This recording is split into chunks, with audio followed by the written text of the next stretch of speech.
욥기 14장 1절에서 22절까지 우리 같이 읽으실 때 살아계신 하나님의 음성으로 들으시기를 바랍니다. 1절부터 같이 읽겠습니다. 여인에게서 태어난 사람은 생애가 짧고 걱정이 가득하며 그는 꽃과 같이 자라나서 시들며 그림자같이 지나가며 머물지 아니하거늘 이와 같은 자를 주께서 눈여겨보시나이까? 나를 주 앞으로 이끌어서 재판하시나이까? 누가 깨끗한 것을 더러운 것 가운데서 낼 수 있으리까? 하나도 없나이다. 그의 날을 정하셨고 그의 달수도 주께 있으므로 그의 규례를 정하여 넘어가지 못하게 하셨사온즉 그에게서 눈을 돌이켜 그가 품꿈같이 그의 날을 마칠 때까지 그를 홀로 있게 하옵소서. 나무는 희망이 있나니 찍힐지라도 다시 움이 나서 연한 가지가 끊이지 아니하며 그 뿌리가 땅에서 늙고 줄기가 흙에서 죽을지라도 물기운이 움이 돋고 가지가 뻗어서 새로 심은 것과 같거니와 장정이라도 죽으면 소멸되나니 인생에 숨을 거두면 그가 어디 있느냐. 물이 바다에서 줄어들고 강물이 잦아서 마름같이 사람이 누우면 다시 일어나지 못하고 하늘이 없어지기까지 눈을 뜨지 못하며 잠을 깨지 못하느니라. 주는 나를 소홀에 감추시며 주의 진노를 돌이키실 때까지 나를 숨기시고 나를 위하여 규례를 정하시고 나를 기억하옵소서. 장정이라도 죽으면 어찌 다시 살릴까? 나는 나의 모든 고난의 날 동안을 참으면서 풀려나기를 기다리겠나이다. 주께서는 나를 부르시겠고 나는 대답하겠나이다. 주께서는 주의 손으로 지으신 것을 기다리시겠나이다. 그러하온데 이제 주께서 나의 걸음을 세시오니 나의 죄를 감찰하지 아니하시나이까? 주는 내 허물을 주머니에 봉하시고 내 죄악을 싸매시나이다. 무너지는 산은 반드시 흩어지고 바위는 그 자리에서 옮겨가고 물은 돌을 닳게 하고 넘치는 물은 땅에 티끌을 씻어버리나이다. 이와 같이 주께서는 사람의 희망을 끊으시나이다. 주께서 사람을 영원히 이기셔서 떠나게 하시며 그의 얼굴빛을 변하게 하시고 쫓아보내시오니 그의 아들들이 존귀하게 되어도 그가 알지 못하며 그들이 비천하게 되어도 그가 깨닫지 못하나이다. 다만 그의 살이 아프고 그의 영혼이 애곡할 뿐이니이다. 아멘. 장영인 교수가 쓴 살아온 기적, 살아갈 기적이라고 하는 책에 보면은 사람은 누구나 운명 자루를 하나씩 메고 살아간다는 것입니다. 그 운명 자루 속에는 검은 돌에 검은색의 돌과 흰색의 돌이 가득 차 있습니다. 그래서 어떤 때는 검은 돌이 내 인생을 힘들게 하고 어떤 때는 흰 돌로 내 인생이 즐거울 때가 있다는 것입니다. 모든 인생은 좋은 일뿐만 아니라 어렵고 힘든 문제들이 이렇게 섞여서 나타난다는 것입니다. 여러분 가운데서 고난 가운데 있는 사람은 지금 내 등 뒤에 있는 그 운명의 자루에서 검은 돌이 내려와서 내가 검은 돌을 짚고 있는 것이고 여러 가지로 인해서 즐겁고 행복한 일이 있으면 그 사람은 지금 흰 돌을 붙들고 살아가고 있는 것입니다.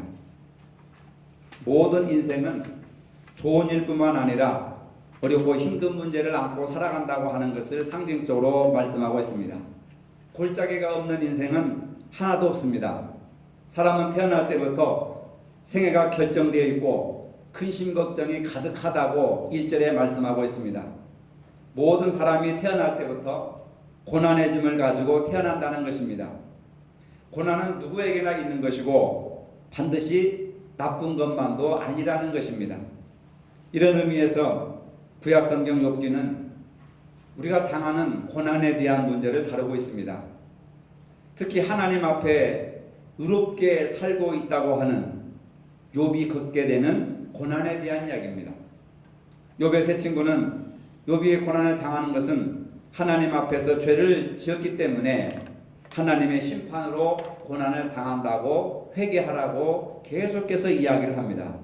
그러나 욥은 자신이 까닭 없이 당하는 고난에 대해서 세 친구들의 조언을 받아들일 수가 없습니다. 왜냐하면 자신은 하나님 앞에서 완벽하리만큼 의로운 생각과 행동을 했다고 믿었기 때문입니다. 따라서 죄를 회개하도록 강요하는 새 친구들의 권유를 받아들일 수가 없습니다. 욥은 고대 동방에서 가장 큰 부자였습니다. 그리고 많은 사람들로부터 존경을 받는 지도자였습니다. 그는 복을 받아서 아들 7과 딸 3 모두 10명의 자녀들과 함께 열심히 하나님을 섬기던 믿음이 좋은 사람이었습니다. 모든 면에서 조금도 부족함이 없고 부러울 것이 없는 그런 행복한 사람이었습니다. 그런데 어느 날 갑자기 그에게 예기치 못한 불행이 닥쳐왔습니다. 그냥 불행이 아니라 삶의 뿌리까지 뽑혀지는 엄청난 불행이 몰려왔습니다. 갑자기 사고가 나서 자녀들 10명이 졸지에 다 죽어버립니다. 때마침 강도들이 몰려와서 그 수많은 재산들을 다 빼앗아갑니다. 설상가상으로 악성 질병에 걸려서 몸이 썩어져 가고 있습니다. 너무 괴롭고 힘들어서 기와장을 가져다가 그 썩어가고 진물이 나는 몸을 긁고 있습니다.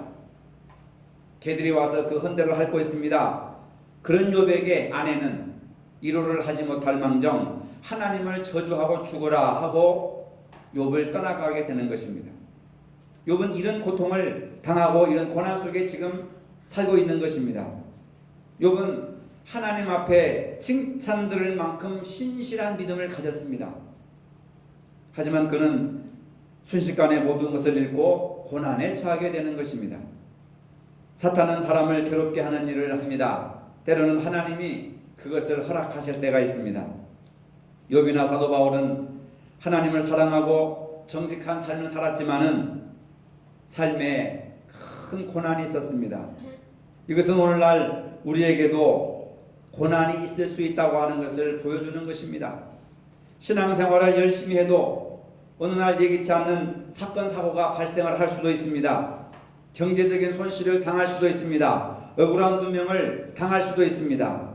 그런데 중요한 것은 욥은 고난을 당하면서도 하나님을 향한 신앙이 전혀 흔들리지 않았다고 하는 것입니다.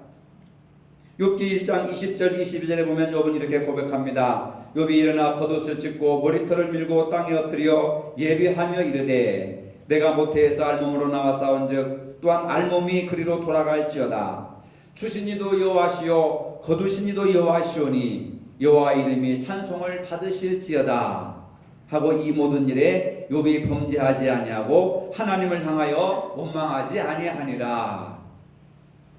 작은 손실이 아니라 감당할 수 없는 엄청난 시련 속에서도 주신 이도 하나님이시고 가져가시는 이도 하나님이시니 내가 하나님을 원망할 자격도 없고 오직 주인이신 하나님이 가져가셨는데 내가 누구를 원망하고 불평하겠는가? 오직 하나님 찬양을 받으실지어다 하고 고난 속에서 하나님을 찬양했다는 것입니다.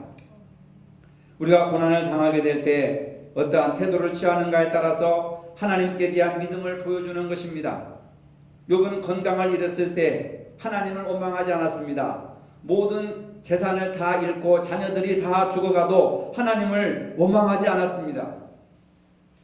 욥은 우리와 동일한 사람이었다는 점에서 우리도 그런 신앙의 경지에 이를 수 있다고 하는 것입니다. 우리 주변에는 어려움 가운데서도 아름다운 믿음과 선한 간증을 보인 성도들이 많이 있습니다. 우리도 어려움 가운데 하나님을 찬양하며 욥과 같은 믿음을 보일 수가 있습니다. 고난당할 때 우리는 욥에게서 해답을 찾아야 하는 것입니다. 욥은 고난 속에서 인간이 무엇인지를 깊이 생각을 하게 됩니다. 여인에게서 태어난 인간의 허무에 대해서 말씀하고 있습니다. 여인에게서 태어난 인간은 사는 날수가 적다는 것입니다. 1절에 보니까 여인에게서 태어난 사람은 생애가 짧고 걱정이 가득하며, 우리는 어머니 뱃속에서부터 태어날 때부터 생애가 결정되어 있고 그리고 걱정, 근심이 끊어지지 않는 그러한 운명을 가지고 태어난다는 것입니다. 모세도 시편 90편 10절에서 우리의 연수가 70이요 강건하면 80이라도 그 연수의 자랑은 수고와 슬픔뿐이요 신속히 가니 우리가 날아가나이다. 인생은 하나님의 이 정한 기한에 우리의 생애가 한정되어 있고 그 한정된 인생을 살아가는데도 바로 수고와 슬픔이 계속해서 반복해서 나타나게 된다는 것입니다. 이처럼 인생은 짧고 사는 날이 적다고 하는 것입니다. 그리고 인생은 괴롭다는 것입니다. 전도서에서도 솔로몬 왕이 말하기를 일평생에 근심하며 수고하는 것이 슬픔뿐이라 그 마음이 밤에도 쉬지 못하나니 이것도 헛되도다. 일생 동안 열심히 땀 흘려 노력해 보았는데 나중에 보니까 다 바람을 잡는 것 같이 헛된 것이다. 이렇게 기록하고 있습니다. 따라서 인간은 죄로 인하여서 괴로운 인생을 살 수밖에 없는 허무한 존재라고 하는 것입니다. 인생은 꽃이나 풀과 같이 피었다가 고치고 마는 연약한 존재라고 하는 것입니다. 인생은 그림자같이 신속히 지나갑니다. 2절입니다. 그는 꽃과 같이 자라나서 시들며 그림자같이 지나가며 머물지 아니한다. 우리가 인생의 시간을 멈출 수가 없습니다. 흐르는 세월을 우리가 멈출 수가 없습니다. 꽃과 같이 지나가고 그림자같이 지나가는데 그 시간을 멈출 수가 없는 것이 인생이라. 인생은 한정된 목숨만 사는 것입니다. 5절에 보니까 그의 날을 정하셨고 그의 달수도 좁게 있으므로 그의 규례를 정하여 넘어가지 못하게 하셨사온즉 하나님께서 우리의 날수를 정하셨다는 겁니다. 우리의 인생이 하나님의 계획 속에 한정되어 있다고 하는 겁니다. 우리가 앞으로 얼마를 더 살지 살 날과 달수는 이미 하나님께서 정해 놓으셨다는 것입니다. 인생은 하나님의 손에 달려있다는 것입니다. 인간은 이 세상에서 여러 가지 다양한 것들을 체험하다가 죽는 존재인 것입니다. 선하고 복된 것만을 경험하다가 죽는 것이 아니라 악하고 어려운 상황 속에서 허우적거리다가 죽고 마는 것이 인생이라는 것입니다. 이러한 것은 인간이기 때문에 겪을 수밖에 없는 고통이라고 하는 것입니다. 여인에게서 난 자들은 다 바로 이렇게 허무한 인생을 살 수밖에 없다고 이야기하고 있습니다. 이것이 욥이 말하는 인생인 것입니다. 인간의 생명은 하나님의 손 안에 있는 것입니다. 인생의 날을 하나님이 정하신다는 것입니다.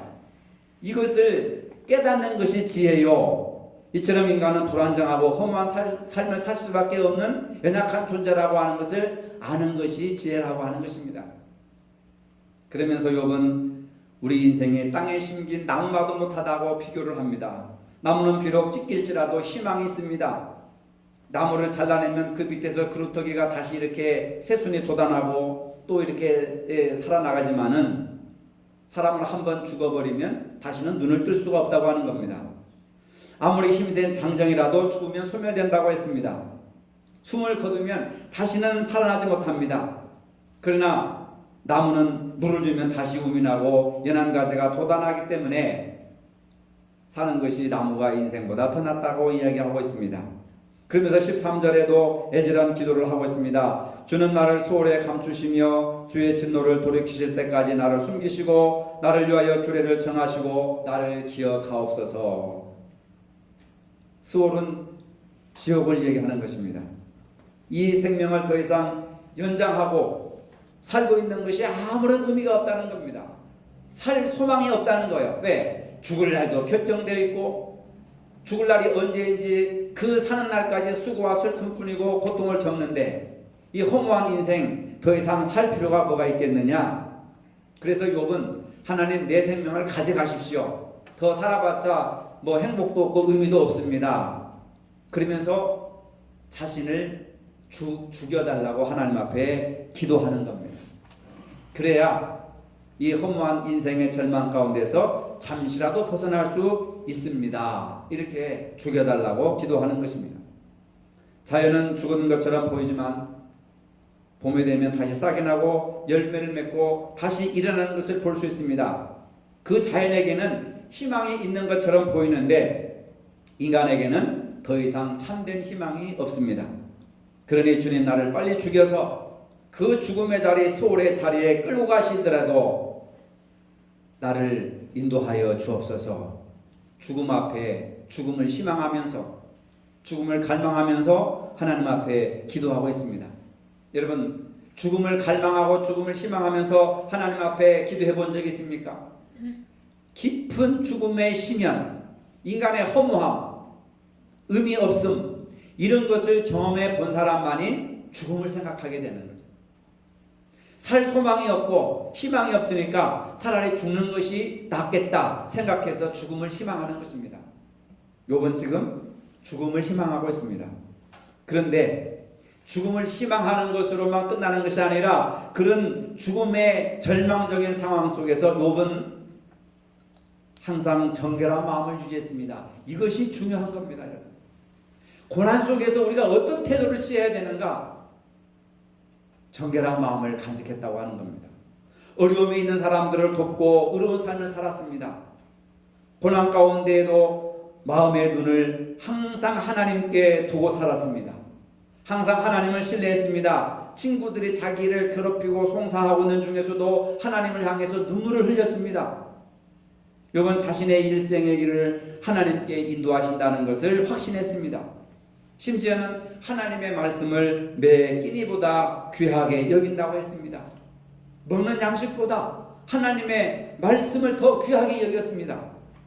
하나님의 말씀을 가까이 하면 어떠한 고난이 오더라도 하나님께서 주시는 평안 가운데 이겨낼 수 있다고 하는 것을 알기 때문에 그렇습니다. 욥은 고난 가운데서도 오히려 하나님을 의지하며 선한 일에 힘썼습니다. 많은 사람들이 고난을 당하면 죽고 싶다, 헤어지고 싶다, 이혼하고 싶다, 집을 떠나가고 싶다, 교회를 떠나고 싶다, 이것으로 끝납니다.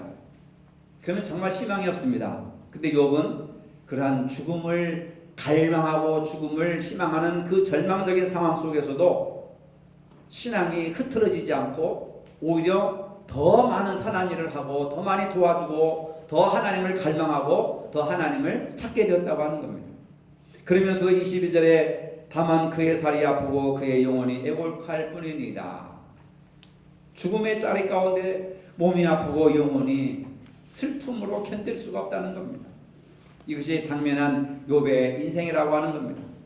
자신은 여전히 기도하고 있음에도 불구하고 몸이 아프고 영혼이 주님 앞에 슬퍼하고 있습니다. 이러한 고난 속에서 욥은 자신이 가졌던 죽음에 대한 생각에 대전환이 일어나는 것입니다. 지금까지 죽음을 인생의 마지막으로 생각해 왔습니다. 그래서 죽으면 행복하고 죽으면 끝난다고 생각했습니다. 그러나 죽음 이후에 새로운 세계, 천국이 있고 지옥이 있다고 하는 것을 욥이 깨닫게 되었다는 것입니다. 욥기서 안에는 인간의 허무함이 들어있으면서도 그 안에서 가지고 있는 욥의 희망이 있습니다. 이 세상에서는 내가 죽고 싶은 절망이 있지만은 그러나 이 세상 저 건너편에는 하나님의 영원한 세계가 있구나, 하나님이 다스리는 영원한 또 다른 세계가 있구나 하는 생각을 갖게 되면서부터 죽음에 대한 생각이 바뀌기 시작했다는 겁니다. 욥은 역설적으로 허무한 인생을 이야기하면서 인간의 희망을 이야기하고 있습니다.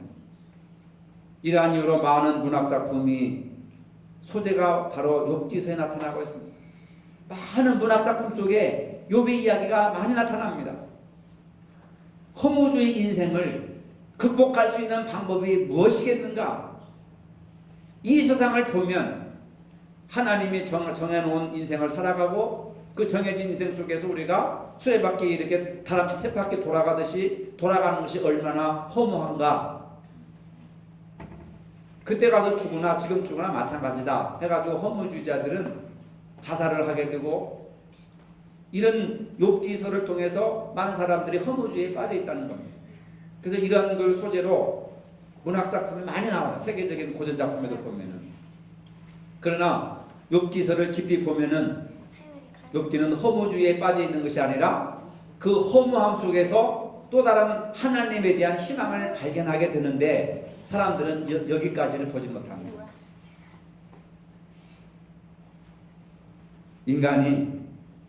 인간 자체를 보면 희망이 없지만 하나님을 의지할 때 희망이 있다고 하는 것을 욥기는 말을 하고 있는 겁니다.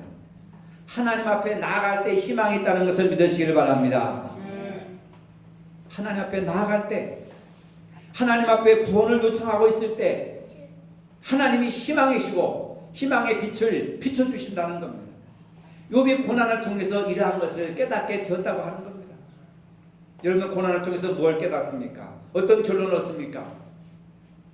하나님과 관계가 단절되고 이웃과의 관계가 단절되고 마음이 닫혀진 채 그렇게 살아가고 있습니까? 그러면 정말 희망이 없습니다.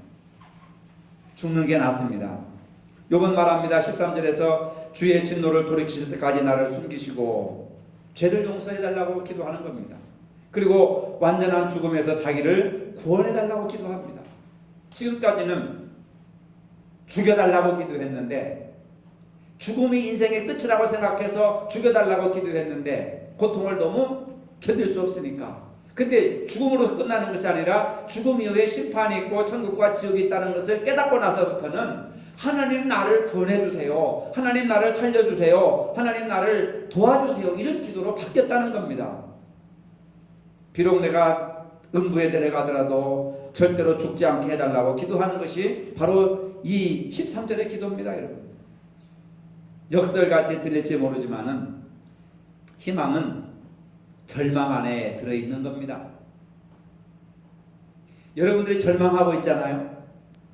절망의 자리가 희망을 바라볼 수 있는 자리라고 하는 겁니다. 어둠이 깊으면 새벽에 밝아오는 징조이듯이 참된 희망은 정직한 절망에서 움트기 시작하는 것입니다. 하나님 앞에서 영혼의 깊은 어두운 밤을 통하여 참 믿음에 이를 수 있다고 하는 것입니다. 영혼의 어두운 밤이라고 하는 것이 굉장히 중요한 내용입니다. 깊은 터널 속에, 어둠 속에 내 영혼이 그 터널을 지나갈 때 그것이 끝이 아니라 그 터널을 통과하면 밝은 세계가 나타난다고 하는 겁니다. 이것이 고난이 주는 유익이고, 자신의 힘에 대해서 철저하게 절망함으로써 그리스도 안에서 새로운 희망을 갖게 된다는 것입니다. 이것이 믿음을 가진 인간의 희망이라고 하는 겁니다. 욥은 그것을 나중에 알았습니다. 자신은 하나님을 믿고 매 순간마다 제사를 드리고 정말 사람들한테 존경받는 신앙생활을 했습니다. 하나님 앞에 복을 많이 받아서 정말 동방에서 가장 큰 부자로 살았습니다.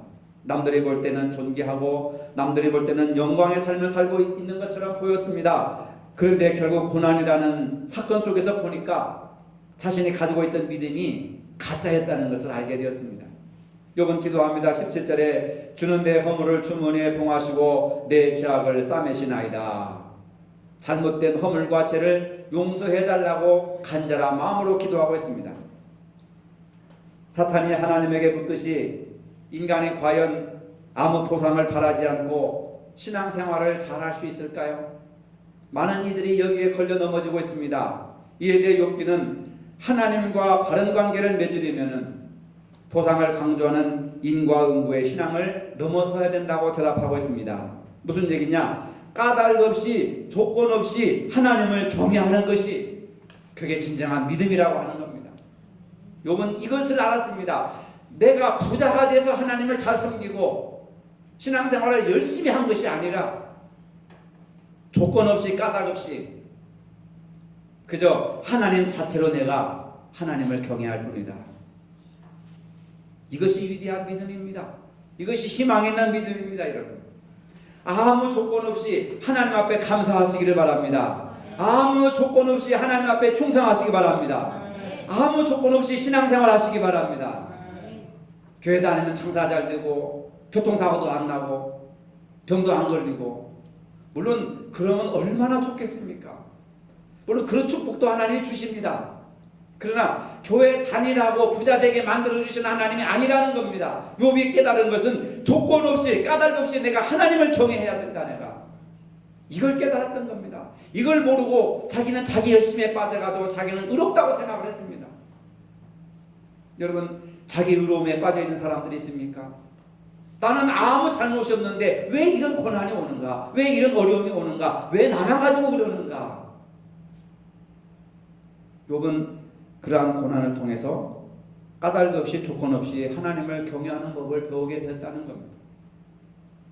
참된 복은 믿음 자체입니다. 그것은 까닭 없이 조건 없이 하나님을 경외하는 것입니다. 까닭 없이 고난을 당하여도 자기의 신앙을 굳게 지키는 것이 참 믿음임을 여러분 믿으시기를 바랍니다. 1장 22절에 보니까 주신 자도 여호와시오 취하신 자도 여호와시오니 여호와의 이름에 찬송을 받으실지니다. 그 고백이 나의 것이 되기까지 시련과 절망의 여과 과정이 필요했던 것을 볼 수가 있습니다. 여러분, 오늘 고난은 있습니까? 하나님을 멀리하지 말아야 합니다. 오히려 이 시련과 고난을 통해서 더욱더 하나님께 가까이 나가야 된다는 것을 믿으시길 바랍니다. 욥은 고난을 통해서 이제야 비로소 하나님이 어떤 분이신지 하나님에 대한 신앙의 눈을 뜨게 되었습니다. 42장 5절로 6절에 보니까 이렇게 고백합니다. 결론 부분입니다.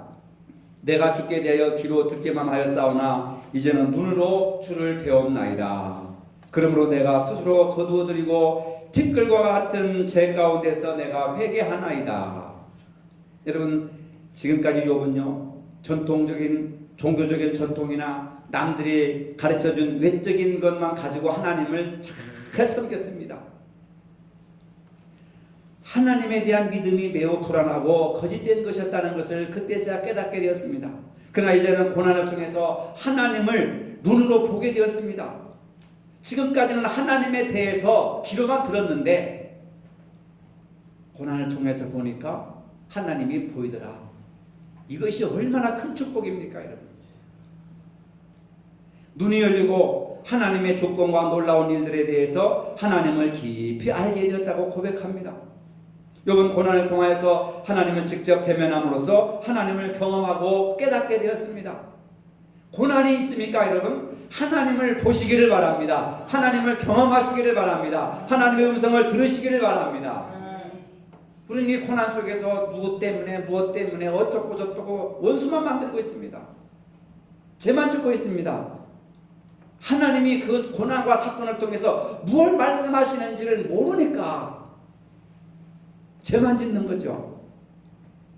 여러분, 욥은 고난을 통하여서 심지어는 자기를 배반하고 하나님을 저주하고 죽고 하나님을 배반하라, 그렇게 하면서 자기를 버리고 도망간 마누라까지도 원망하지 않았습니다. 그 여자를 미워하지 않았습니다.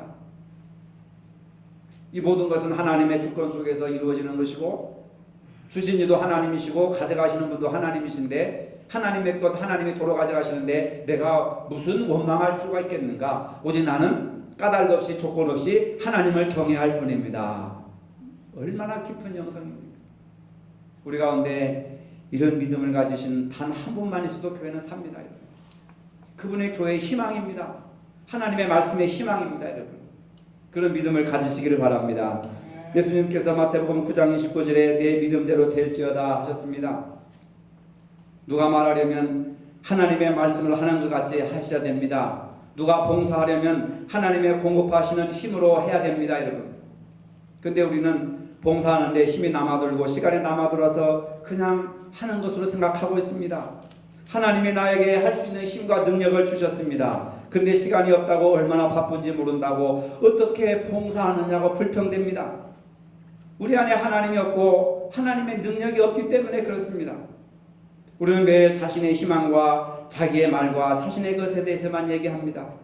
자신의 것이 전부인 것처럼 이야기합니다. 그 안에 하나님이 없습니다. 우리도 매일 자기 때문에 울고 기뻐도 매일 자기 때문에 기뻐하고 자기의 성공과 희망이 보니까 기뻐하고 즐거워합니다. 그러나 욥은 조건 때문에 믿은 것이 아니라 조건 없이 까닭 없이 하나님 존재 자체를 경외하며 하나님을 찬양했습니다. 이후 욥기 42장 10절에 보니까 욥은 갑절의 복을 받았습니다. 욥이 그의 친구들을 위하여 기도할 때 여호와께서 욥의 곤경을 돌이키시고 여호와께서 욥에게 이전 모든 소유보다 갑절이나 주신지라. 할렐루야. 갑절이나 축복을 받았습니다. 욥의 이름은 그가 울부짖는다라고 하는 뜻입니다. 욥은 그의 이름대로 사탄의 시험과 재물과 자식을 모두 잃고 질병까지 걸렸으나 하나님께 부르짖어 기도하면서 하나님을 원망하지 않고 믿음을 지킴으로써 승리를 일궈냈습니다.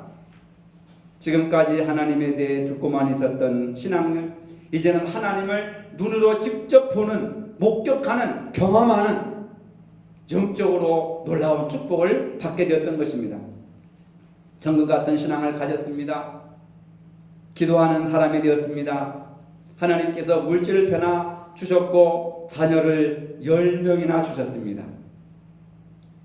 그리고 마지막에 건강과 장수의 복을 받았습니다. 욥이 140년을 살며 아들과 손자 4대를 보았더라. 140년을 살았습니다. 우리 모두는 인생을 살아가는 과정에 있습니다. 그 과정 중에서 복을 누리며 살 때도 있고 고난 가운데 있을 수도 있습니다. 대부분 어려움이 있으면 하나님으로부터 멀어지려고 합니다. 욥의 아내처럼 하나님을 원망하고 도망치려고 하고 있습니다. 그러나 욥은 극심한 시험 중에 하나님 앞에 부르짖어 기도하면서 하나님을 원망하지 않고 인내하면서 조건 없이 까닭 없이 하나님을 경외했습니다. 믿음을 지켰습니다. 그 결과 정금 같은 신앙을 소유하게 되었고 기도의 사람이 되었고 갑절의 복과 건강과 장수의 복을 받았습니다. 이제는 하나님을 눈으로 배우는 영적인 축복을 받았습니다. 욥은 여인에게서 태어난 허무한 인간이 어떻게 허물을 극복하고 희망을 갖는지에 대해서 오늘 우리들에게 말씀해 주었습니다. 인간은 하나님을 의지할 때 희망이 있다고 하는 겁니다. 이 가을에 도종환 시인의 단풍 드는 날이라는 시를 여러분들에게 들려드리겠습니다. 버려야 할 것이 무엇인지를 아는 순간부터 나무는 가장 아름답게 불탄다. 제 삶의 이유였던 것, 제 몸의 전부였던 것, 아낌없이 버리기로 결심하면서 나무는 생의 절정에 선다. 여러분, 나무는 버려야 할 것이 무엇인지 아는 순간에 가장 아름답게 불타오른다고 했습니다. 제 몸의 전부였던 그 모든 것을 아낌없이 버리기로 결심하면서 생애의 절정에 들어선다고 시인은 이야기하고 있습니다. 우리도 고난 속에서 버려야 할 것이 무엇인지를 알아야 합니다. 아낌없이 버리기로 결심할 때 하나님을 경험하는 영적인 절정에 이르게 되는 것입니다. 이 역설적인 신앙의 원리를 이해하시기 바랍니다. 지금까지 살아온 것이 기적이고 앞으로 살아갈 길이 기적이심을 믿으시기를 바랍니다. 거룩하신 아버지, 오늘 이 모양 저 모양으로 고난 가운데 있는 분들이 많이 있습니다.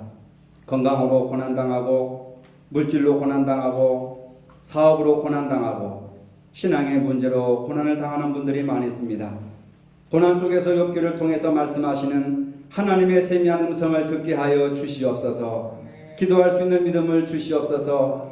이제 기로만 듣던 하나님을 직접 경험하게 하시고 정금같이 단련되는 믿음을 가질 수 있는 저희 모두가 되게 하여 주시옵소서. 예수님 이름으로 기도합니다. 아멘. 이제는 우리 주 예수 그리스도의 은혜와 하나님 아버지의 무한하신 사랑과 성령의 교통하심이 고난 속에서 욥의 믿음을 본받기를 원하는 모든 성도들 머리 위에 이제로부터 영원토록 함께 하시기를 축원하옵나이다. 아멘.